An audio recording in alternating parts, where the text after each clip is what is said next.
I want to introduce Dr. Chris Jones. He's a research engineer at IIHR Hydroscience and Engineering at the University of Iowa. He manages the university's real-time water quality sensor network that tracks conditions at 70 locations in Iowa. His research focuses on nutrient and sediment transport and water monitoring in agricultural landscapes. And he previously worked at the Des Moines Water Works and the Iowa Soybean Association. And Chris holds a PhD in chemistry from Montana State University. He's doing some really important research that is making a lot of connections between the pollution that's coming off of factory farms and our waterways. And after tonight, I recommend you also check out his blog, because he's got some really interesting pieces on that blog, and I'm learning a lot, just by reading it. So I want to thank Chris Jones for being here tonight and introduce you and have you come and speak.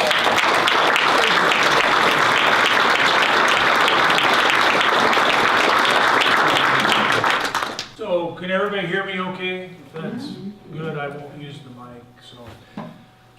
So yes, I work out of what's called IIHR, Hydroscience and Engineering at the university. If you're in Iowa City, this is the building. It's right across the river from the power plant.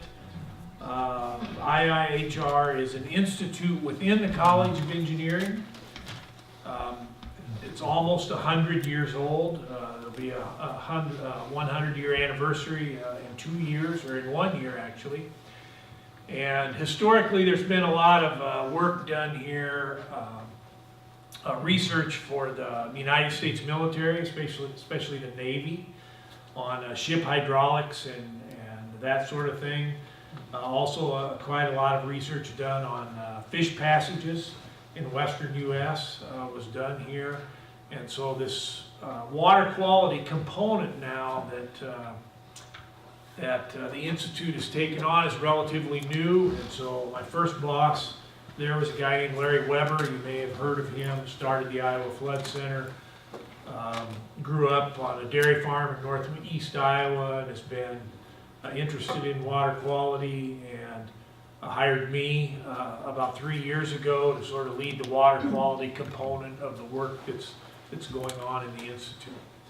There's about 50 PhD scientists that work in the Institute. We have well over 100 graduate students now, and these students are from all over the world. I would say it's the vast majority of them did not grow up in the U.S., and a very tiny number of the people that work in here are actually from Iowa, and I'm one of them. And so I grew up in Ankeny. My folks both grew up in Knoxville, which is not too far from here. My grandparents farmed over here by Blakesburg, which is kind of over by Ottumwa. So most of the people I interact with during the day, during my days, they don't know much about Iowa. But there are some real geniuses that work in this place. I'll just say that. So I appreciate the invitation here. Sorry about the wrong date on my slide there, but I do have a website, as Diane said, and I always post my presentations on the website, so if you ever want to go and look at the slides later, you can. Sometimes it takes me a few days to get them up there, but I usually get them up there eventually. And so, as Diane said, she mentioned my blog, and I've had this for 3 years, and I never put much energy into the blog until recently. And I did post some things here and there, but I never really promoted it. And a couple months ago, I wrote something that I called, I think I called it, "This is What Happened." This is the name of it. I titled it. And I thought it was good, and so I emailed it to some people, and so the thing is kind of taken off a little bit, and it's sort of inspired to put stuff up there about twice a week now. And so I'll talk a little bit about one of those, and I've got one written on the Missouri River that I might post tomorrow, and I think that one's pretty good too. So, but you can be the judge of that. So yes, I do manage the university's sensor network, water quality sensors, and that's the funding stream that pays for my job and for 2 other people. And so we have this network of water quality sensors deployed across the state of Iowa. It's funded through the Iowa Research Center, which is centered at Iowa State University, and so the money gets funneled from the legislature up to Ames and then over to me. And so these are 2 of the field people working at one of the sites. There's about 70 sites across the state. We measure nitrate concentrations at all of them, and almost all of them are in streams. There's a couple that aren't. There's about 20 to 25 sites where we're also measuring these other parameters: temperature, pH, conductivity, dissolved oxygen, and turbidity. And so the blue dots there are sensor sites funded through the Nutrient Center. The green sites are actually USGS sites when we harvest their data. And then the red sites were funded through the Iowa Watershed Approach Project, which is funded by the Housing and Urban Development. This is what one of the sites looks like. This is the Wapsipinicon River at DeWitt, and so the sensors slide down through those PVC housing into the stream. The PVC pipes, there's holes drilled at the bottom of them so the stream water can flow through there and immerse the sensor in fresh water all the time. Then on the stream bank, there's a solar panel, deep cycle batteries in that box, a data logger, and a modem, and we're collecting a measurement every 15 minutes, and that's sent back to Iowa City.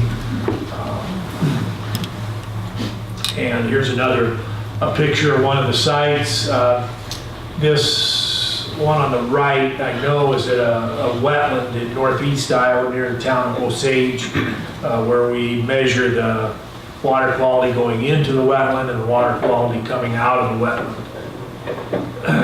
We had 2 sensors deployed at DNR fish hatcheries. This is at Manchester, Iowa, what you're looking at right here, which is west of Dubuque. There's a groundwater spring there that provides water to the hatchery. Has very high nitrate up there in that groundwater system. Then we also have a sensor deployed at the Big Spring Fish Hatchery at Elkader. And so this is the wetland up there in northeast Iowa. This is a CREP wetland. Funded through the Conservation Reserve and Enhancement Program. There's about 100 of these in Iowa. This is one of the practices that the state is promoting to mitigate nitrate, and so generally these are put in areas where there's a lot of drain tile. I think there's about 40 counties in Iowa where farmers are eligible for cost share for these wetlands. And so tile water is intercepted by these wetlands, and then the biological processes in the wetland consume the nitrate before the water goes out to the receiving stream. And so this one drains to the Cedar River. All this data is put on a website. I said there at IIHR, there's a lot of really smart people, geniuses that are working in there. I'm not one of them. The guy that designed this website is one. His name's Ibrahim Demir. He's from Turkey. You can go and you can look at this website and click on one of the sites and see what the water quality data is, right now at any of those sites. And so when you click on the site, it delineates the watershed area that drains to the sensor site. So you can see here, this one, I think that's North Raccoon River, Jefferson, Iowa. So you click on the site there, that particular day, August 31st of 2016, the nitrate was 4.7 milligrams per liter, or parts per million, and that's the area that drains to that site. Another little screenshot from the web tool. This is South Fork, Iowa River, north central Iowa. This is actually a place where there's a very high concentration of livestock and CAFOs. And this particular day, 7.9 milligrams per liter nitrate there. There's also a really excellent land cover tool here, and I just want to emphasize anybody can go and use this thing. You can use the land cover tool, and you can click on a spot anywhere in the state of Iowa. It'll delineate the upstream area, and it'll tell you what the land use is in that watershed.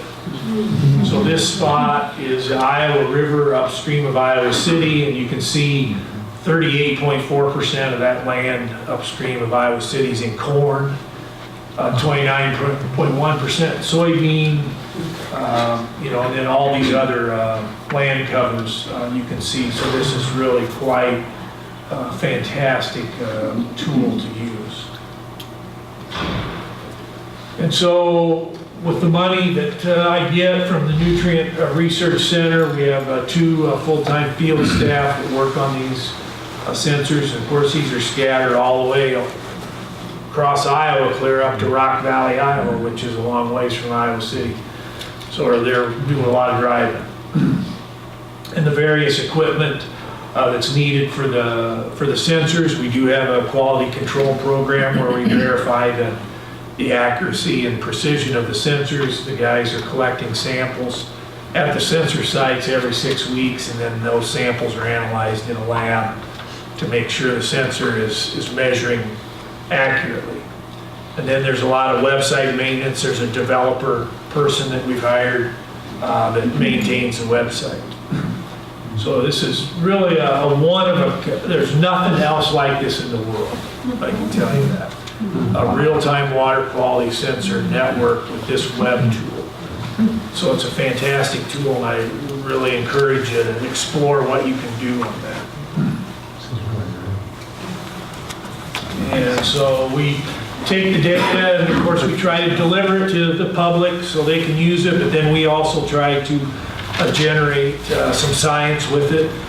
And so we've published a number of different papers with the data from the sensors, and those are the topics that we focused on over the last 4 or 5 years as we use the sensor data as we do our research. And the existence of the sensor network has enabled us to leverage, we've been able to leverage the money from the sensor network for a lot of other projects and funding streams from the Carver Source, National Science Foundation, EPA, and so forth. And so this has been, the sensor network's been a great tool for the Institute to sort of capitalize and access some other monies. So now I thought I'd talk to you a little bit about the research that we've done. And this first project actually did not use the sensor data. Larry, I mentioned him, he had a graduate student, Jacob Nielsen, long since gone, left Iowa City, he's in Utah, and works for his dad in a consulting firm. But Jason looked at the DNR ambient monitoring database, which goes back to 1999. And he selected sites that were near the outlet of major watersheds in Iowa and began aggregating this data and marrying it up to discharge data, which is stream flow. And so these are the sites. There's 23 watersheds, and you can see, so we've sort of ringed the state with monitoring sites. And we did this in an effort to try to determine how nitrate loading was changing from the state of Iowa over the last 20 years or so. And so about half of these sites drain to the Missouri River. So in Iowa's total area, 31% of it drains to the Missouri, 69% drains to the Mississippi, but not the Missouri. And so you can see these areas here.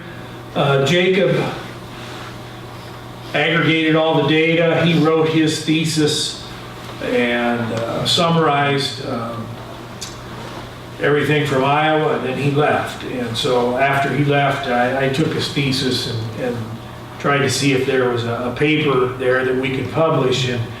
And to do that, what I did was I started looking at his data and comparing it to these downstream sites.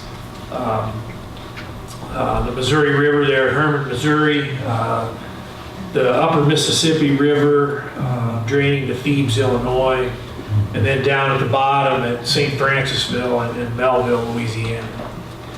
If you don't know, the Mississippi River down here in Louisiana, about 30% of it is diverted off to the Atchafalaya River. And that was a necessity. That's a whole big story on its own. And there's a guy named John McPhee that wrote a fantastic book. Actually, there's 3 stories in one book, and one of them is called Atchafalaya. And it's about the Corps', U.S. Army Corps engineers' work to prevent the Mississippi River from changing course. And to do that, they diverted about 30% of the water to this Atchafalaya River. So when we look at nutrient loading from the Mississippi River, we can't just look at the Mississippi. We also have to look at the Atchafalaya. And so St. Francisville is on the Mississippi, Melville's on the Atchafalaya. So what I did is I got water quality data from these sites and started doing some analyses of that along with Jacob's data. And so when I look at the 23 sites, here they are, 18-year average. The brown sites drain to the Missouri, the blue sites drain to the Mississippi, the green is the overall average. And so yield is how much nitrate is lost from those watersheds on a per area basis. And so these units here are kilograms per hectare. Kilogram per hectare is pretty close to pounds per acre. It's about a 0.9 conversion. And so 20 kilograms per hectare is about 18 pounds per acre. So you can see North Fork of the Maquoketa, that was the watershed where we're losing the most over this time period. About 21, 22 pounds per acre is leaving that watershed in the stream. And so you can see the various watersheds here. Fairfield, I think, we're in Skunk, right? Cedar Creek. Cedar. So Cedar Creek, so there you go, yeah, Cedar Creek. Cedar River, though. No, Cedar Creek, that's one of them we looked at. Well, Cedar Creek's farther over to the right. Yeah, so you can see Cedar Creek. What more is the nitrogen when it goes into the water? So nitrate is what we use. Almost all the stream nitrogen is in the nitrate.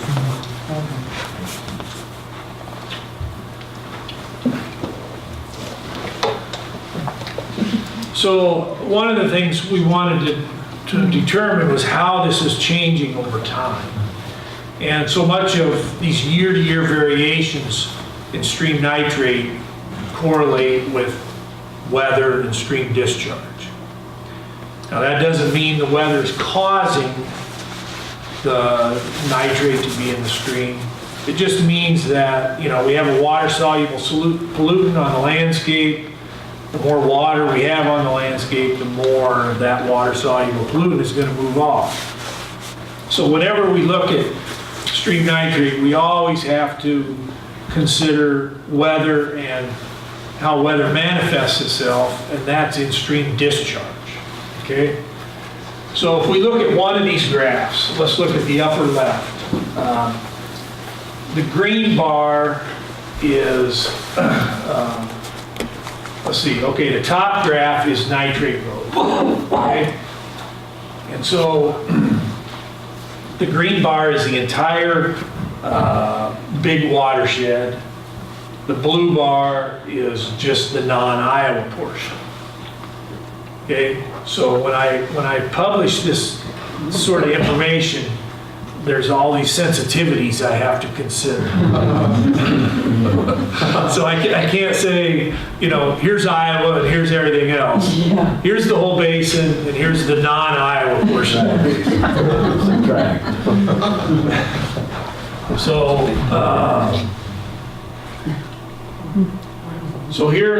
this is the Mississippi atrophilia. So that's the whole big thing, right?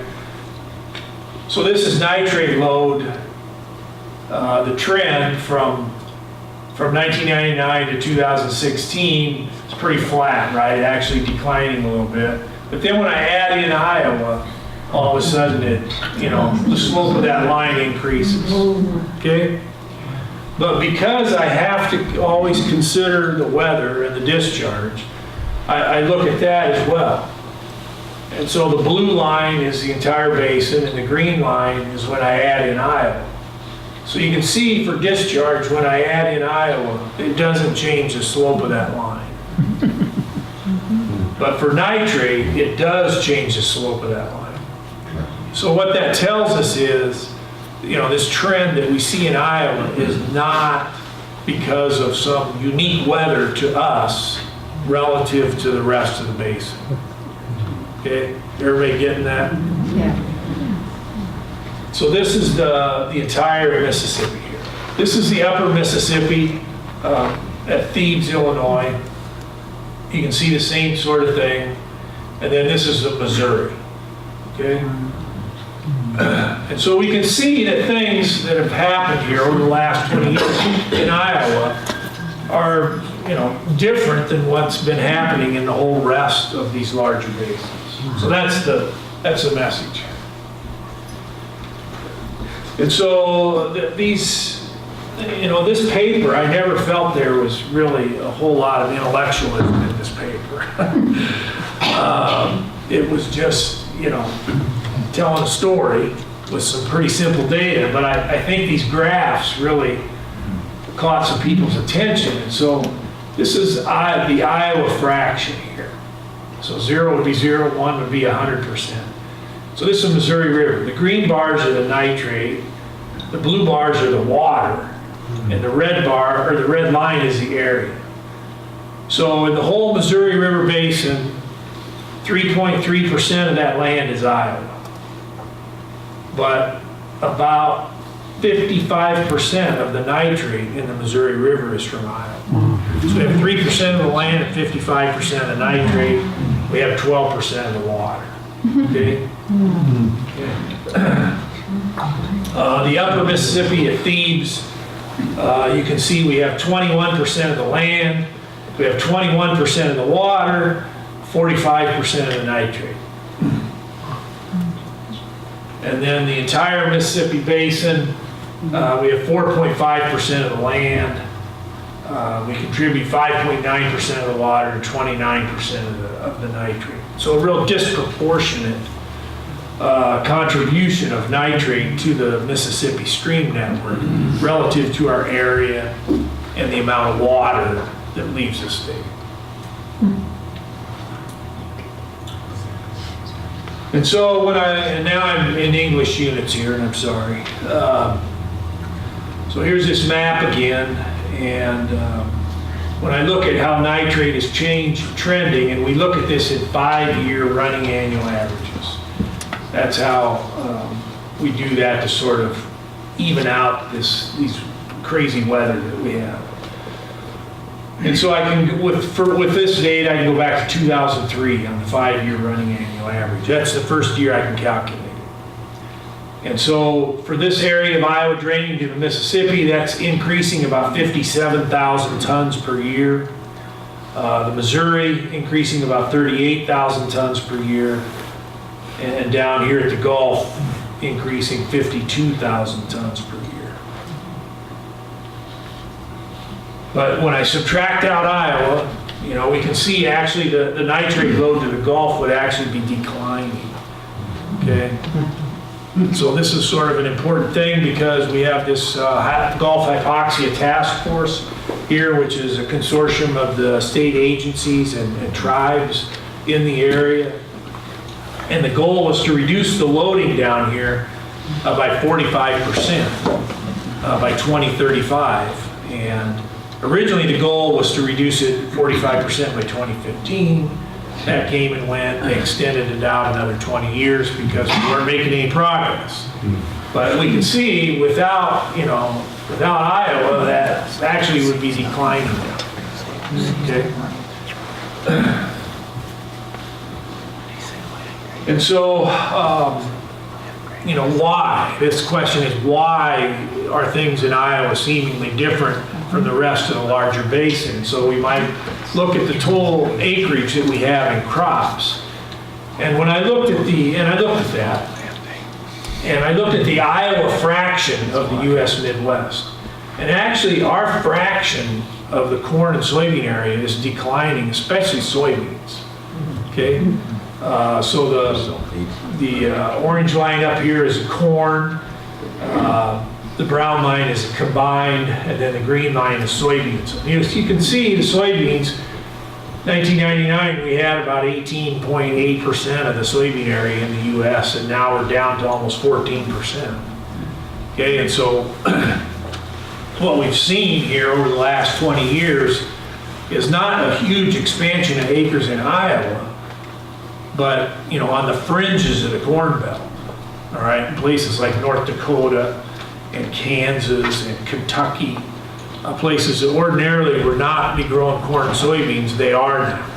Okay? So are you saying that the overall production in the country is growing so much that Iowa's percentage is declining? Correct. Even Yes. though Iowa's total amount of production remains the same? Pretty much the same, and let me see if I got that number here.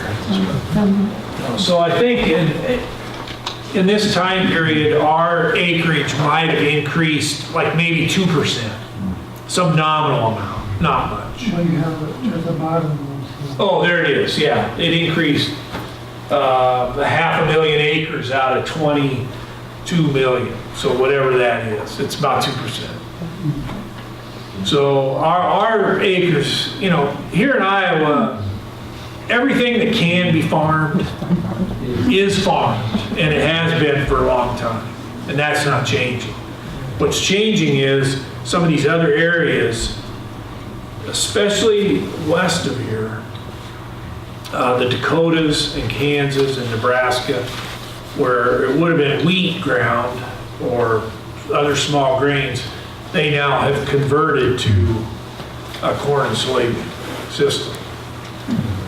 And so you would think, because our portion of the corn and soybean area in the U.S. was declining, that maybe our portion of the stream nitrate would be declining too, right? Well, it's not. So anyway, it's not because of crop area is the answer here. And so we published all this in a paper here, and this thing actually is an open access scientific paper, so anybody can go and access this for free. Most papers you can't. This one you can. So I actually had another slide in here, and I took it out. And so where I speculate why this was, and what I said was, I think it's tile. We're still putting in tile just all over the place. And so we're trying to tile a ground that previously wasn't tiled. We're starting to replace, or not starting, we are replacing a lot of the existing clay tile with a much more efficient black corrugated plastic tile. And so I think that's largely a contributor to why the nitrate loads are increasing here is this enhanced drainage. And then also livestock. We've greatly increased the livestock, especially in certain areas, okay? And so, in speculating why we see these water quality data the way we do see it, those are my explanations. but whoever I was presenting to the last time, I took that out of there. So knowing what I knew about this first paper got me thinking a little bit, and what was a big surprise in that first study was this Missouri River stuff. And generally, the Missouri River has not been thought to be a huge contributor of nitrogen to the Mississippi basin, but our data showed that it was quite a bit larger than what the previous research had shown. And so this Keith Schilling, who's a close colleague of mine, he's a state geologist now. I knew he had this paper from a few years ago that looked at concentration trends at night in Iowa. And he showed, not too many upward trends except out here in western Iowa, which sort of was interesting in the context of what we had just done with that +1 paper. And so knowing that and being aware of this map here, you have a similar version right up here on the easel, where we have this huge concentration of confinements, hog confinements here in northwest Iowa. It got me to wondering about this Missouri River stuff. And so it turns out we have sensors deployed on these 9 streams draining to the Missouri.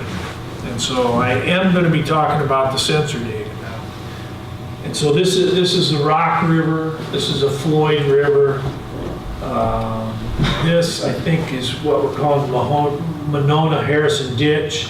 This is a Little Sioux. This is a really beautiful watershed in the upper reaches if you're ever up there.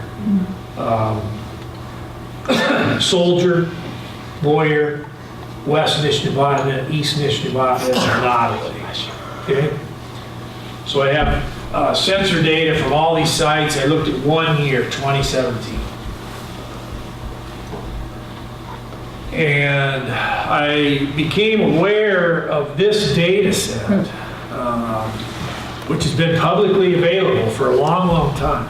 And I just am still shocked that nobody uses this. But USGS has gone through and they determined the county level estimates, nitrogen and phosphorus from commercial fertilizer for every county in the United States. Okay? And then they've done the same thing for animal manure. And so this is just for what the animals are excreting. Okay? And so I came across this whole data set, and so this is county level data, and I was able to derive watershed level data from this for those 9 watersheds that I just showed you on the previous slide. And I worked with some people at DNR, especially Claire Ruby, who's been involved with livestock stuff there quite a bit. She got me some numbers. And so these are the hogs per hectare. So I'm sorry, I always got to use a metric system. That's just the way it goes. So there's 2.47 acres in a hectare. Okay? So 5 hogs per hectare, that'd be about 12.5 per acre. And so here's the Floyd watershed in green, the Rock River watershed in red, and then the other 7 down here. And you can see how hog numbers have trended. And so I'm just going to point this pointer up here to the easel. And so, the Rock and the Floyd are up here, and then those other 7 are down here, okay? And so you can see that things aren't changing down here in these other 7. Up here in northwest Iowa, they've really encouraged the expansion of the livestock industry. Same thing for cattle. The Floyd and the Rock, they're in red and green, and the other 7 down here. You can see the number of cattle has also increased greatly in northwest Iowa.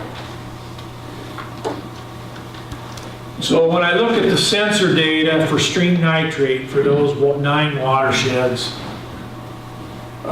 We can see here, these are called box and whisker plots. The line here in the box is the median, or the mean, excuse me.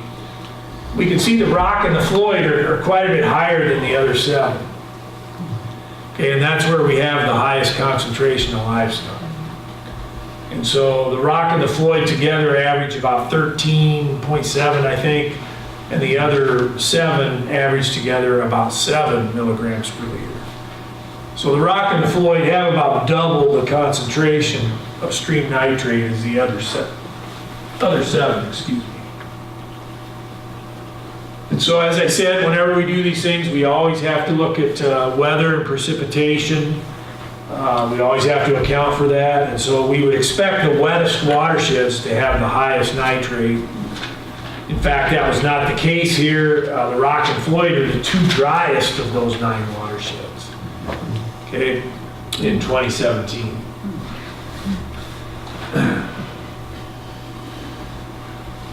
And so what I did was I took that fertilizer data and I married it up to some crop acre data.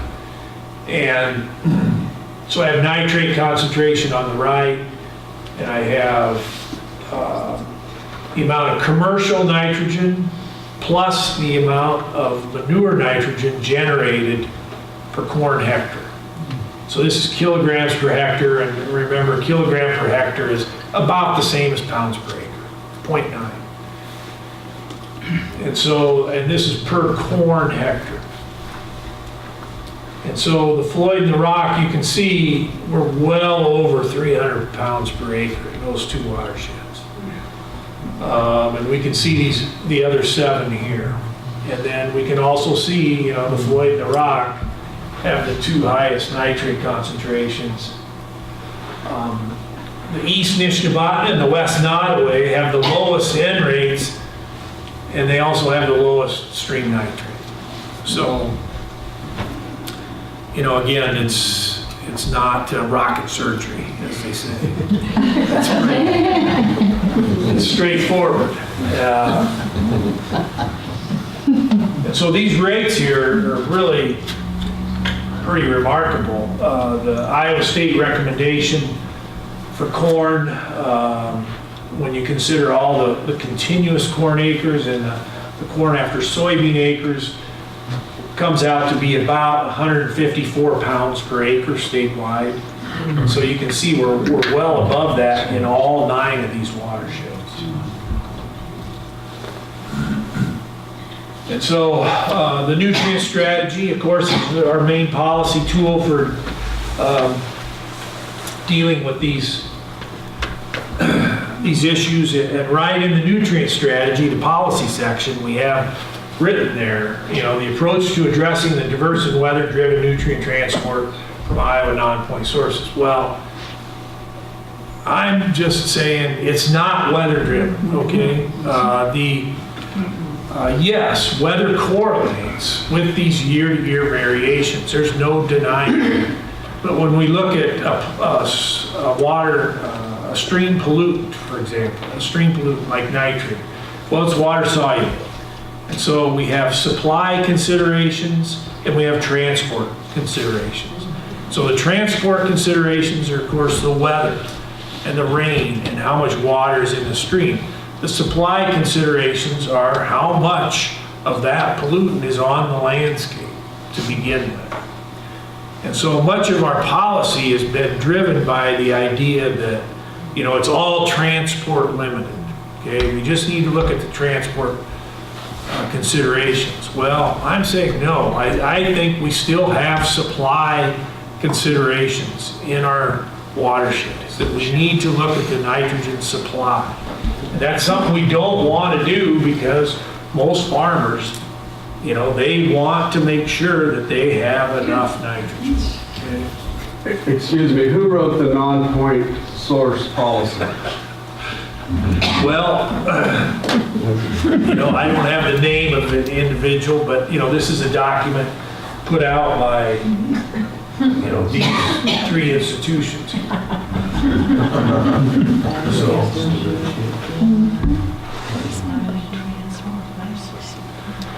So I always tell people, you know, I'm not a statistician, but I know how to draw a line. Okay? And this is what we call a scatter plot. And so this is, on the x-axis here is the N surplus. And the surplus is the commercial N plus the manure N plus the nitrogen that's fixed by soybeans. Okay, soybeans pull some nitrogen out of the atmosphere, put it in the soil, minus the amount of nitrogen leaving in the grain when we harvest it. And so you can see that surplus ranging from about 55 kilogram per hectare clear up to, you know, almost 180 kilogram per hectare. And then this is the nitrate concentration, okay? And so, you know, when I get in Excel, I tell it to draw a line. This is a line that it draws. And when I extrapolate that line down to zero surplus, well, guess what? I get zero nitrate in the stream. Now, that's probably not what would happen in reality. It would probably kind of curve over here at some point. But still, that's a pretty strong indication that this surplus of the nutrient we have on the landscape is directly related to the stream nitrate. And so, knowing this, I did a little bit more investigation afterward, after the paper was published. And I looked at, I think there's 19 watersheds here. And this is all the sensor data. And for two years, what we call water years, a water year is from October 1st to September 30th. So I looked at the water year of 2017 and 2018 combined. The 2-year average discharge normalized to watershed area. So we're comparing apples to apples. And then the 2-year average nitrate loss or yield from those watersheds. And so you can see that out of those 19 watersheds, there's 17 of them there where, you know, it's sort of predictable that the amount of discharge, which we can sort of assume that that's related to the amount of rain, is really predicts quite well how much nitrate we're going to lose, okay, to the stream network. Then, of course, we have these two sore thumbs here, which are the rock and the Floyd, you know, that don't fall into that group, right? And so that tells me, you know, we have supply issues here, Steve, on the landscape. We have supply issues.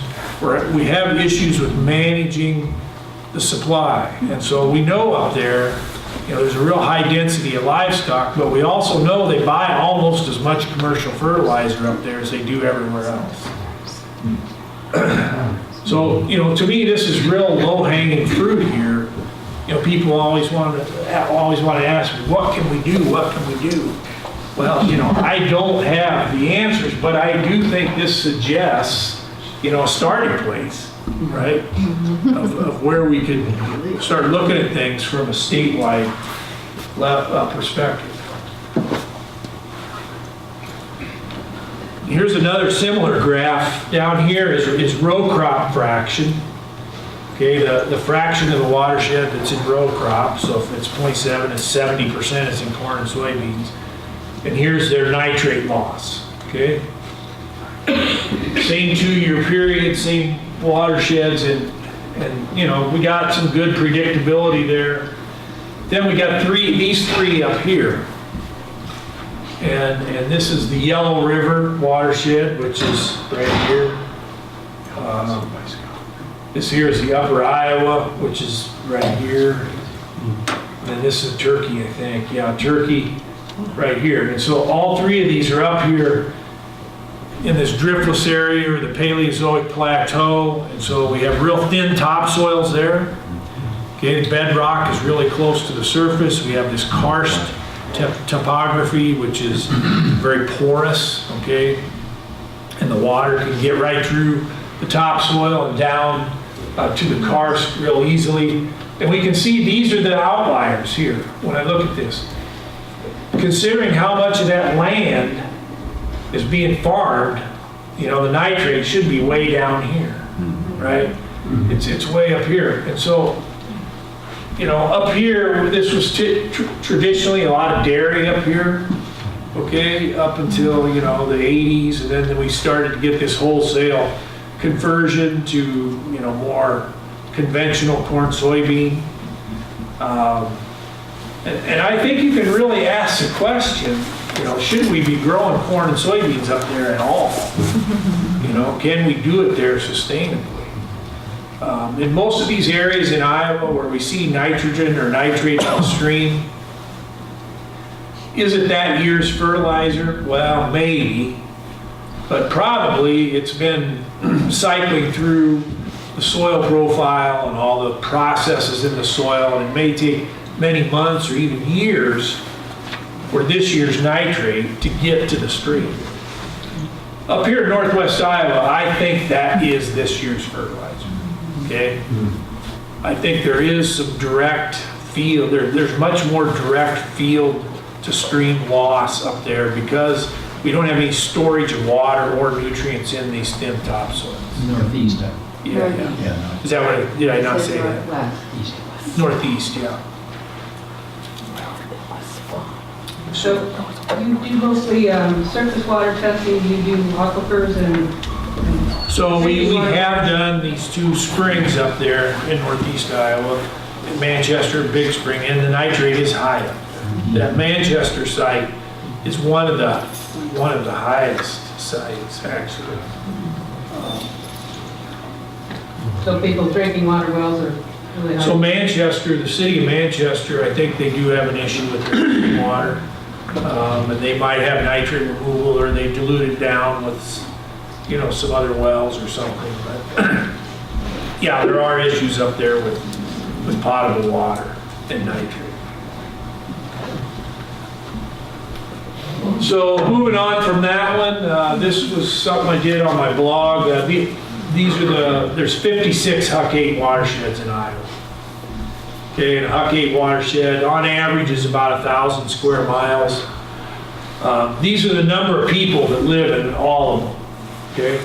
And so our most populated Huck 8 watershed is in Middle Cedar, 294,000 people, okay? And you can see where the rest of them are. We got a little bit of the Root River here, only 57 people there.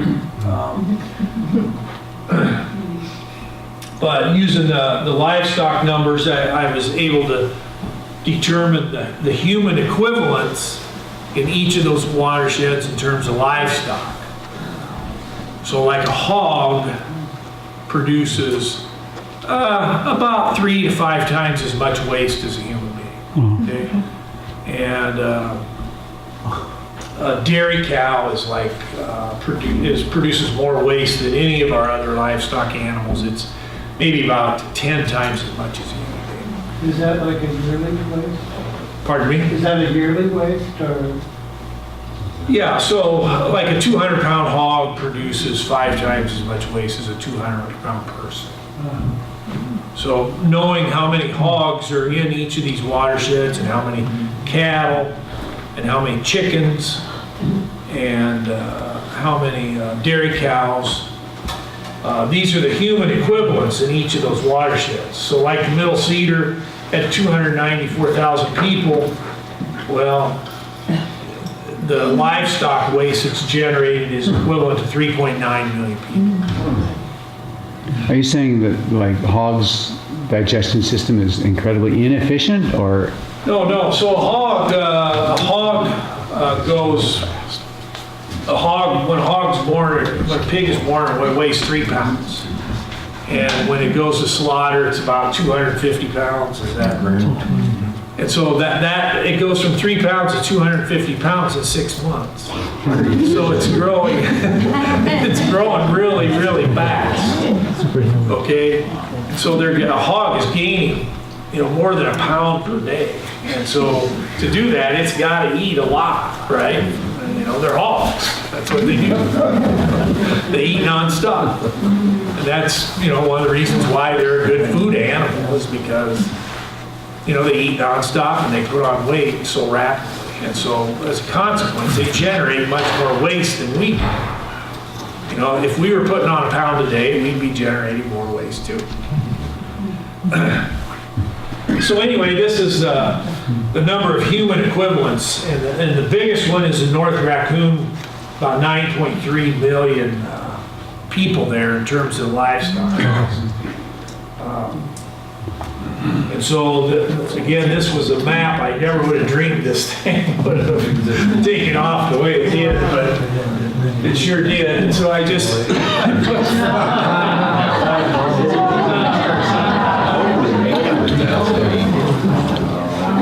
So we all sort of knew this intuitively, but then when you actually put it down on paper, people just flipped when they saw this thing.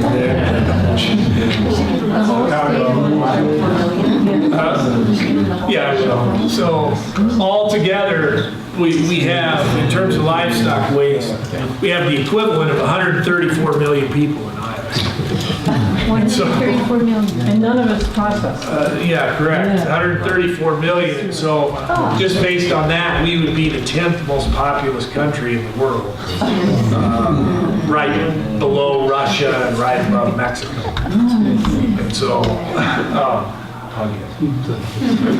so this thing is fun. It's fun to show. I'm just floored by the way this hit people. But like I said, we just kind of intuitively knew this was the case, but until you actually look at it, I guess. What's the actual population now? 3 million. So anyway, we have, if I remember right, we have, I think, about 23 million hogs. We have 80, people don't realize this, we have 80 million laying chickens. Okay, so we're the top egg producing states. We have 80 million chickens laying eggs. I can't remember the beef cattle, maybe about 2 million. I can't remember. What number are we in hogs? Oh, we're number one in hogs. Yeah. Yep. I think we're about 5th in beef cattle. I don't know, maybe 10th dairy cattle. Something like that. So I thought this is a guy, Billy Beck from Iowa State, actually just finished his PhD, and he gave a presentation at IIHR last week, and I really liked his stuff, and so I want to show it to you. He worked at Walnut Creek in the Neil Smith National Wildlife Refuge up there by Prairie City. And you can see this is the stream in 1930, okay, in green, and of course it was straightened, and this is the stream today. And so when we straightened it, we cut 500 meters off its length, right? And so, but the drop in elevation from point A to point B is the same, right? That didn't change. So we increased the slope, right? And so that water is going to go a lot faster. And we've done this all over Iowa. And a lot of people don't realize this, and that's why. Why do we do that? Why? So they can drive a tractor up and down this street on both sides and not have to go in and out all these bends. What do they put on the side? So some of them are levied, this one is not. And so the ones that are levied, of course, that simplified that. The levee you got to build for this red stream is a lot shorter than the levee you got to build for that green stream, right? What is it, earth and rock, or is it concrete? Oh, it's just earth. Yeah, I got some pictures. So when we did that, this is, so all of our prairie streams here in Iowa prior to European settlement were shallow water systems. They were shallow streams, they were wide, they were shaded, they were clear, but then we went in and we channelized them and we created this trapezoidal shape and we straightened them. And what that does is it causes a stream to start eroding downward. Okay? And so the stream starts eroding downward, and then finally the banks start to slough off. Okay? And this is where most of our small streams are in Iowa right now. Cedar Creek. Yeah, southern and western Iowa are where you see this the worst. And then this is just speculative here about what's going to happen eventually. And so this is Walnut Creek there in Neil Smith, and so you can see how these banks are sloughing off, right? And so almost all of this black dirt here was deposited since settlement, if you can believe it. It's kind of crazy. Floodplain also rising up there, then? So, yeah, there's some ideas about what's actually happening in that floodplain and how far back this black dirt goes, you know? It probably doesn't go back that far, but I can't really speak authoritatively about it, so I better not. But most of this black stuff, you know, probably more than half of it was deposited there in the first, say, 30 to 50 years when we started farming in Iowa. So anyway, you see this guy down in the stream, and you know, not only did we, you know, deposit a bunch of stuff there in the alluvium, but then the stream also is cutting down. And this stuff is really easily erodible because it's what we call, it's not very consolidated. Okay, just because it was deposited there over the last century, it's kind of loose, and so it's really easily erodible, and then you can see the banks sloughing down here. And so I want to say this watershed, only about 50% of it is in corn and soybeans. Okay, so a lot of it is in restored prairie because it's in that Neil Smith area. This is the exact same spot. And so that stream can go from that previous picture to this and back to that previous picture in 12 hours. It's crazy, 12 hours.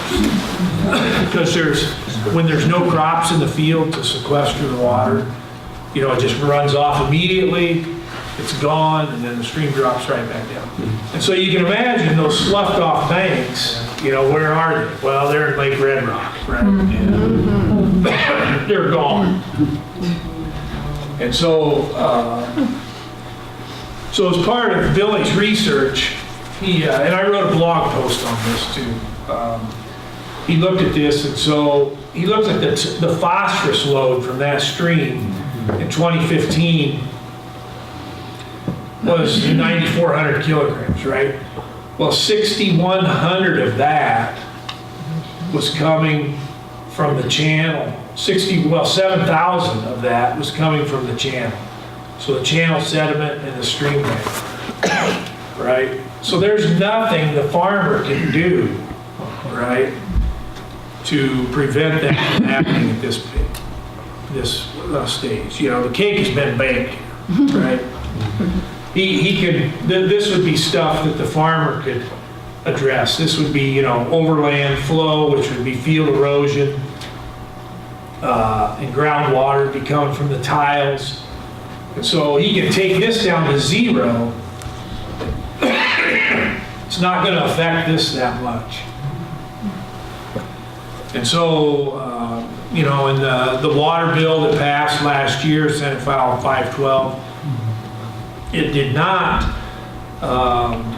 approach these problems with the watershed approach. So we can ask ourselves, should we be paying farmers cost share for phosphorus mitigation in a watershed like this? I would say no. Okay? But because, you know, our water policy does not follow the watershed approach, you know, these farmers are eligible just like any other farmer. And I got to take a drink of that water here, I'm sorry. So anyway, I really like what Billy did here. And it's, I think it's really illustrative of some of these problems. And so these streams, and we see them all over, like you said, Cedar Creek and all over southern Iowa, they are not coming back. Okay? It's going to take another ice age before these streams come back to some sort of pre-settlement condition. We do not have enough money to address this all over Iowa. Could they put in any agriculture practices that would prevent the rapid runoff of water and prevent some of this rising? So like I said, that watershed is only about 50% corn and soybean, which is pretty low for Iowa. So half of that watershed is in pasture and prairie grasses and other stuff. So you're looking at a best case scenario here in terms of water retention.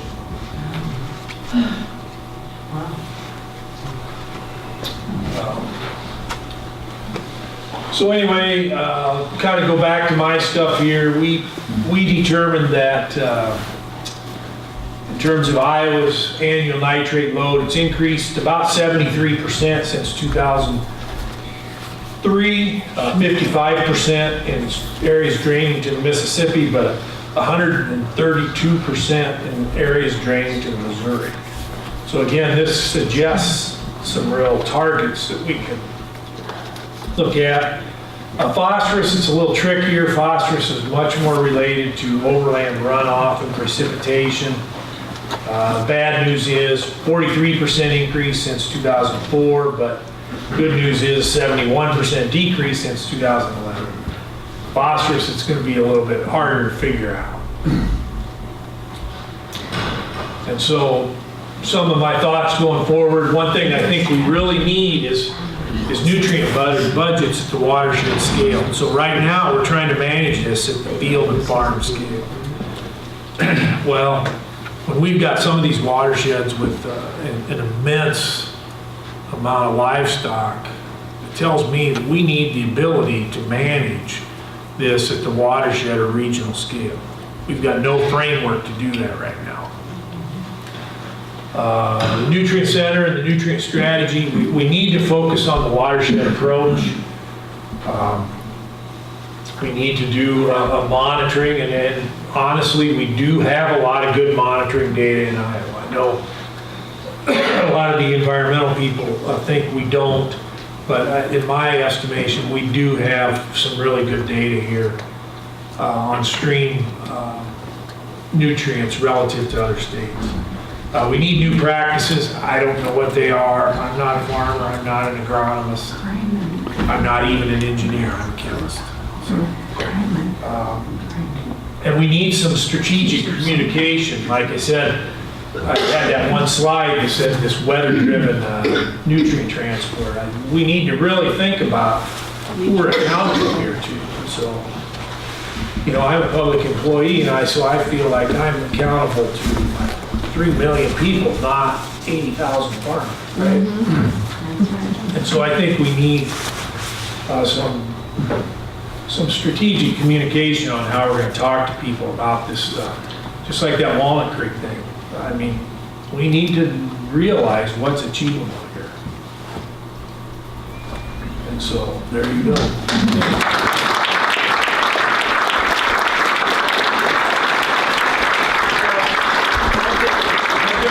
About my blog and my website, the IIHR domain, that's the right word, there's about 300 web pages on there. The number one web page is looking at the webcam that's at the top of this building. So that's my objective now, is to beat the webcam.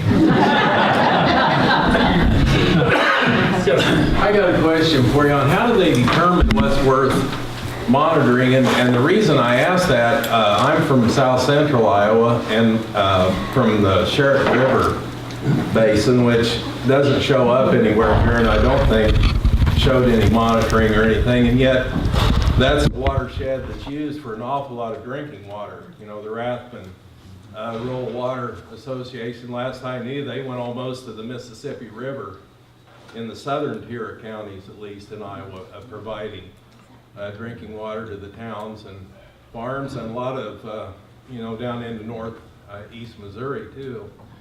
So, And yeah, I'm just kind of curious, I mean, I'll admit, there's not a lot of confined feeding operations down in there, but So the nitrate concentrations in these southern Iowa streams typically are low. And we do not have a sensor on the Sheraton River. We have considered it, but, all the other data illustrates that it's gonna be low. Now, we do have one down there on the Thompson Fork, and it's the lowest nitrate site in Iowa that we have. And so, when we pick our sites, we have to do things judiciously, because one of these sites costs us $30,000. So when we go there, we want to try to learn something. We're not going to try to learn something we already know, which is nitrate's low in Sheraton. Will you be able to tell if certain counties are having better success in the nutrient reduction strategy or not? And So something else can correlate it on practice. So IDALS is tracking practice adoption on a county basis, and actually Washington County is one of the best for adoption of cover crops. In terms of the water monitoring, we track things on the watershed scale, and so, but we are tracking practice adoption. Yes, sir. What about the Wisconsin aquifer? My well comes out of that, and I got very, very sick on nitrates. My daughter checks water, that's her job, and wells. And it was terrifically high at my place. This is in Pleasant Township, but north of Agency. And I was very, very sick. But who's watching the aquifer?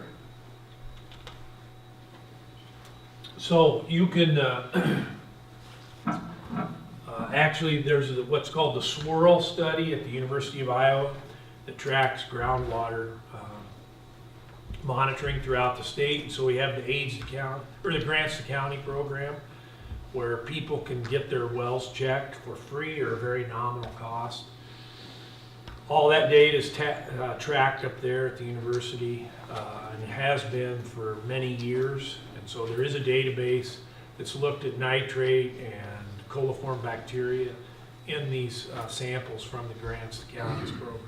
Well, they realize that I've got a big horseshoe farms around me, big boys, and they're not paying attention to those regulations at all. And so, I sympathize with anybody's plight that has contaminated water. I do not work for a regulatory agency, and so, if you have concern, you should talk to your DNR field office. I've talked. I just want to know if anybody's checking that aquifer. So we do have, actually, there is good groundwater monitoring data here in Iowa. We do have good data. Okay. Do you know how long does it take surface water to get down to the? It just depends. In northeast Iowa, not very long. Just a few hours. Really? Wow, that's a karst. Yeah, but in other places, it might be years, so. Yeah. Your presentation is very factual, very built, the logic is there. You said a couple of times, at least once, you said you took a slide out because of, the audience that you were presenting. I'm curious, what is the pushback that you may be getting on the points that you're making? What's the negative for whoever is against what you're presenting? So, people ask me all the time, do I get hostile reactions to stuff? And the answer is no, almost never do I get, people, once in a while, but hardly ever, do I have hostile reactions, and that's because I know how to not get hostile reactions. And so I'm not tenure protected, okay? I'm on soft money, and so, you know, if somebody in the legislature doesn't like what I'm doing, then, you know, it's possible, or conceivable anyway, that it would affect, you know, my funding streams. And I can so help. I have to be, yeah, this is just a fact of life for me. So so if you were feeling free to talk, what would be what's the pushback on, you know, the watershed approach versus farm by farm by farm, or? Well, then, You know, so I have to speculate now, and I don't know this to be true, so I'm saying that I speculate. But, so like terraces, for example. We have cost share programs that help farmers put in terraces. And we know that terraces, you know, the conventional wisdom is terraces are good, right? There's a lot of them down around here. I see them on the way down here. If a farmer insists on farming a piece of ground that needs terraces, he's probably gonna put those terraces in regardless, right? Or risk, you know, a massive amount of soil erosion. But let's say in a particular watershed, terraces don't really fit with what, you know, the water quality objectives are, okay? And so we might choose to not fund terraces in certain watersheds. Well, you know, a farmer might want a terrace. If a farmer needs a terrace, he needs a terrace, right? Whether there's cost share or not, and they're probably gonna put it in.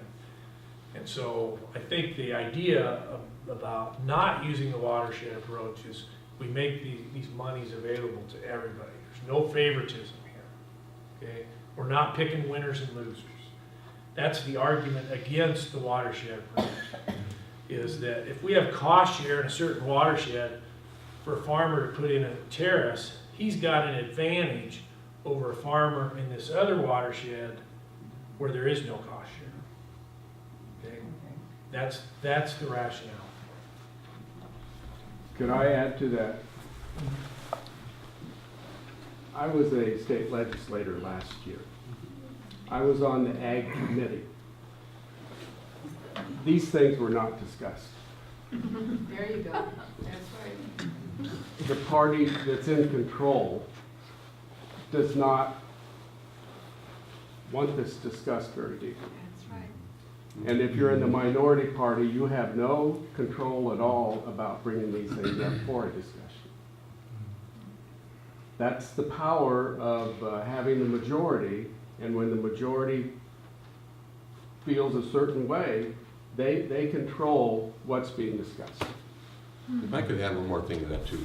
There's actually an active disinformation campaign done by farm organizations, notably the Farm Bureau, that will try to confuse things and say it's the weather causing the problem, or that it's because of our soils, or it's because of these and that. But Chris made it very clear that really it's the system is ready to be leached, and it just takes, you know, it just happens because it's designed that way. But there's a disinformation campaign by farm organizations that do not want us to understand this, frankly. Yeah, I want to ditto what Phil was saying, and Francis, and especially what Phil was saying, because there was a few of us in this room that went up to Des Moines twice, or maybe 3 or 4 times, some people, to talk to the legislative representatives. And we talked to the people who were the head of the Ag Committee, the head of the Natural Resources Committee. And I don't remember their names at this point, but there were Republicans. They didn't really give a damn. They really didn't give a damn. They didn't care. They didn't care about moratorium.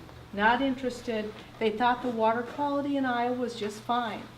That there's being enough done to mitigate the problems. Whatever conservation efforts have been going on the last few years is just good enough. And that's what I wanted to know. What could you do to educate these people, or maybe force them to listen to your presentation? So I do what I can. I do what I can, and you know, I have my blog here, and so I'm using the tools that I have available to me, and, you know, I feel like I'm doing the part. Stay employed. Yes.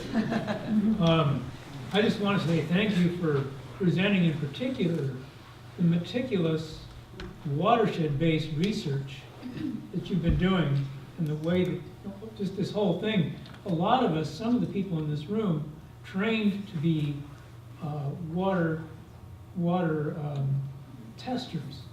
You know, there was a division of the DNR that would come down and train, and what became obvious to us very quickly, we do this twice a year. We fielded 20, 30 people for a couple of years running, and it's with that approach, it's absolutely impossible to get a decent picture of what the heck is really going on.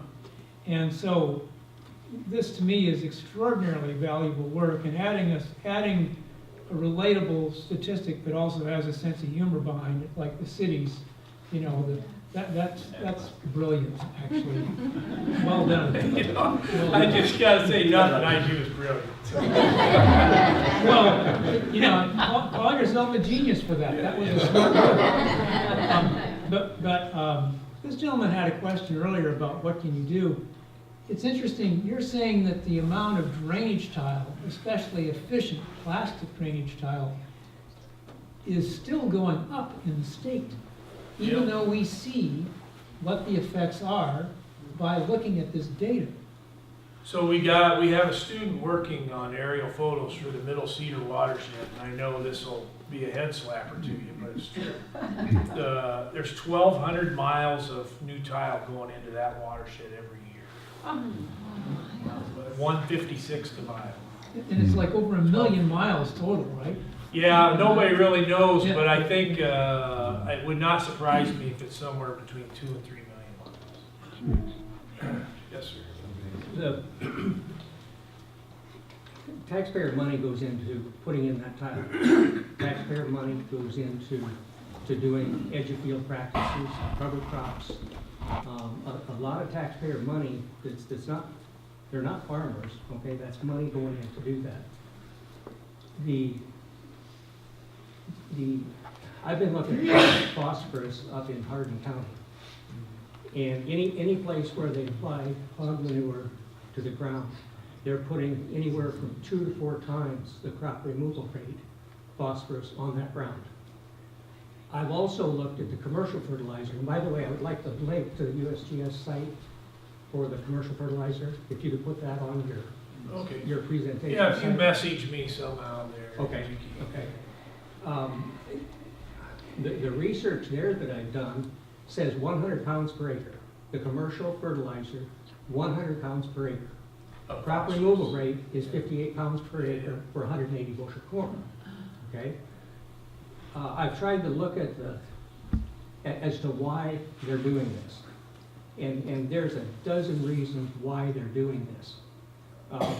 Some of them is, well, when phosphorus costs are low, we want to put as much on as we can so that when phosphorus prices go up, we don't have to put so much on. There's just all kinds of reasons why they're doing this. I've been working with Annette Sweeney and Pat Grassley on saying, look, they're taking taxpayer money to put this in, but yet they're still over applying phosphorus. And why not make a deal that says if they take taxpayer money to put these practices in, then you must follow Iowa State University PM 1688, which is the application of phosphorus, which says that in Hardin County, they wouldn't be putting phosphorus on that ground for 20 years. The average ppm is about 40. And the optimum rate is somewhere between 16 and 20 for growing 180 bushel corn. So it looks to me like if we legislate this phosphorus, in fact, if we legislated phosphorus to follow Iowa State University's recommendation for the application of phosphorus, we would not have any more hog buildings built in Hardin County. And so I am not a state legislator. I understand. but it's a suggestion as to how we can reduce the over-application of these nutrients, nitrogen included. So I would say, you know, one thing I talk about in some of my blog pieces, to me, this is the fundamental problem, is that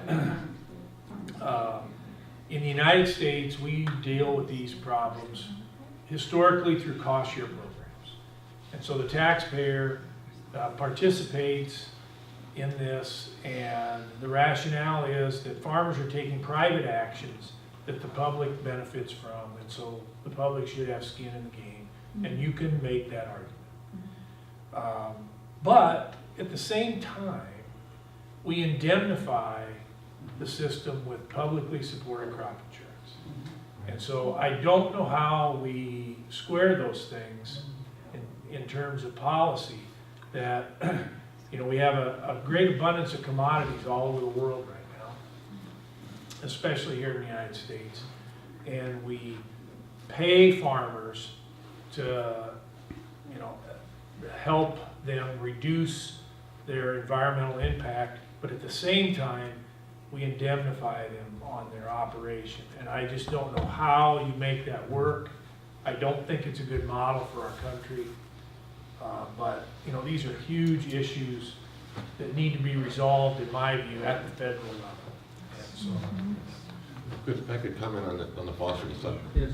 The main reason why we're getting all that phosphorus buildup is because when you apply manure for the nitrogen need for the crop, you're applying twice as much or more phosphorus. Exactly. And so, yeah, you probably know They're that. applying So it, the they're more you applying put on the manure for your nitrogen source, the more you're gonna put your phosphorus up. Absolutely, and they have the option, and I've spoken out very publicly against the people that apply manure. They have the option to apply that at the phosphorus rate.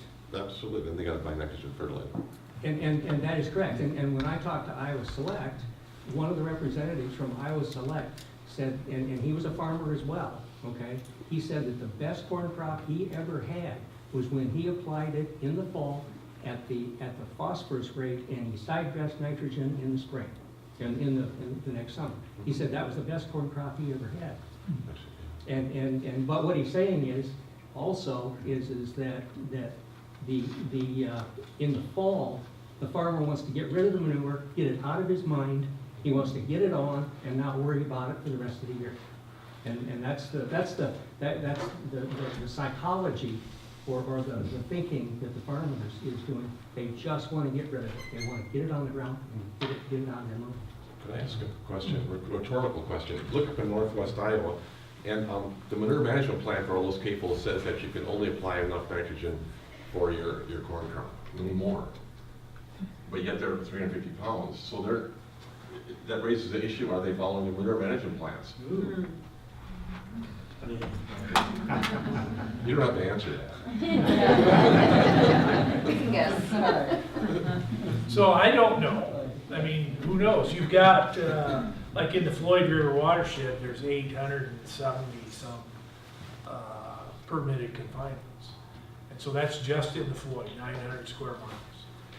And so what, you know, DNR, we have in these field offices maybe 10 people, and maybe half of them are assigned to livestock stuff up there. And then you start doing the numbers. How many manure management plans and site visits would they have to do in a year to effectively regulate and enforce this? I mean, there's no way. I'll tell you a true story. Tell you a true story about this very subject. I was looking over manure management plans, and all of a sudden there was an extremely low rate of manure production at this one hog facility that was applying to expand their operation. At the same time, they had a tank on the facility, and it was very obvious that they pumped the manure from the pit into the tank and then reported the remaining manure in the pit, okay, as their yearly production of manure, which meant that they could take the manure from that building and spread it over this number of acres, okay? They created acres, by the way, just to do this. When I called the DNR told me, they said, we are not, they in fact volunteered this information. Well, it looks like they pumped manure from the pit to the tank. And they said, however, we are not going to vet this data. We're going to accept the data as it was given to us, because this particular farmer has a lot of acres to spread manure on, and we just don't think he's gonna over-apply the manure. But why did he go through this? I mean, so they had a very good example to come down on these folks, and they would not do it. And that's a well-documented case that I have. And it's just craziness. Just craziness. Yes, sir. Well, I just noticed there are probably 2 people in this audience that are under 40. Kind of interesting. I wonder, are there youth groups that hear this? Are the, like, here's something radical. What about the 4-H club, presentations? But university, there's some, at U of I, isn't there a group that's particularly interested in water that's come out of that, one of the disciplines? So we have the water sustainability program there. It's a new program funded by NSF, and that actually is out of IHR. It's a water resources master's and PhD program. And so, I have my day job too, right? And so when I get invited to go places, I almost always go there and speak. But, I've also got staff to manage, and equipment and vehicles, and then my own research, and I've got to be writing proposals and all these other things, And so there's no outreach component to my job other than what I just agreed to do. Yes, sir. Could you speak for a moment about the floods that are taking place in Nebraska, et cetera? Well, because evidently it's historic. It's I would just say watch my blog. I have something written about the Missouri River. I have it all in there. Is that the translation of weather-driven, flooding, is that weather-driven, is that what So there's weather-driven all is? this stuff about the bomb cyclone and,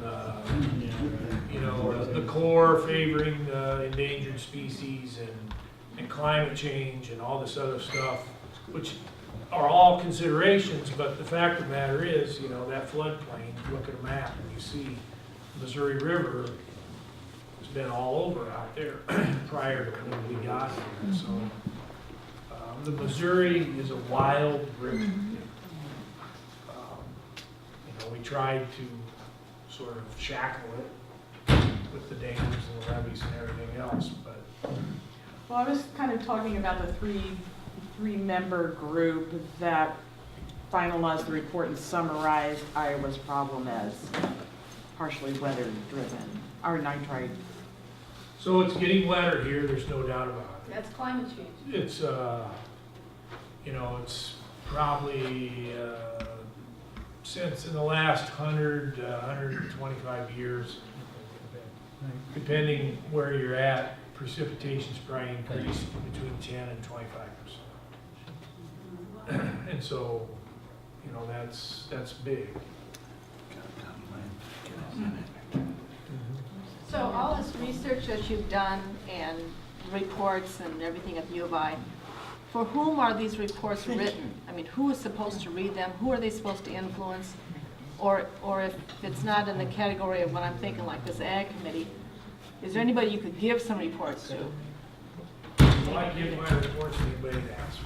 But I mean, in general, where are they supposed to go? Is there anybody supposed to read these things? So our journal articles, I'm a PhD scientist, and that's the, getting published in journals, that's the bread and butter. That's what we're supposed to do, and that's the metric by which we're judged. Now, does it matter that our research is being consumed by the masses in terms of how we're evaluated? No, it doesn't. It doesn't matter. And so, I'm trying to bring it to the masses. Okay? I'm trying to do that. Kind of copy the Ag Committee. Who reads the journals? Other scientists. And other universities? Yeah. Scientists talking to science. So I guess I'm gonna go home then. But the citizens here could take your report to their legislators, representatives representatives or to the Department of Agriculture or They to the can. DNR. Yes, they They can. could, all of you could take his reports to them and ask them to read it. Actually, I think that's a really good point, because what Chris is doing, he's giving us a lot of really good, solid information that we need to use to make our case that we need our legislators to make better laws that's addressing water quality. The water quality bill that we've currently got last year is insufficient.